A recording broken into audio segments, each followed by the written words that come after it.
4 વાગ્યા સુધીમાં રાજ્યના 144 તાલુકામાં વરસ્યો વરસાદ. સૌથી વધારે જૂનાગઢના માળિયાહાટીનામાં 5.5 ઇંચ, 30 તાલુકામાં 2 ઇંચથી વધુ વરસાદ.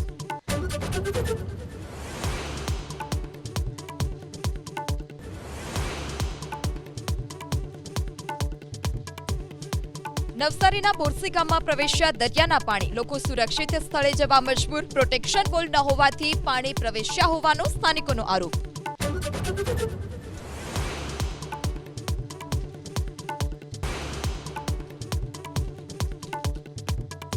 કચ્છમાં દારૂની મહેફિલનો પર્દાફાશ. ખાવડા વિસ્તારમાં જનતા રેડનો વિડીયો વાયરલ થતા પોલીસની કાર્યવાહી પર સવાલ ઉઠ્યા છે.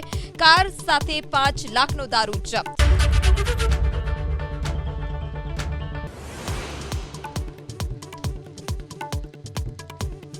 ચાર વાગ્યા સુધીમાં રાજ્યના 144 તાલુકામાં વરસ્યો વરસાદ. સૌથી વધારે જૂનાગઢના માળિયાહાટીનામાં 5.5 ઇંચ, 30 તાલુકામાં 2 ઇંચથી વધુ વરસાદ.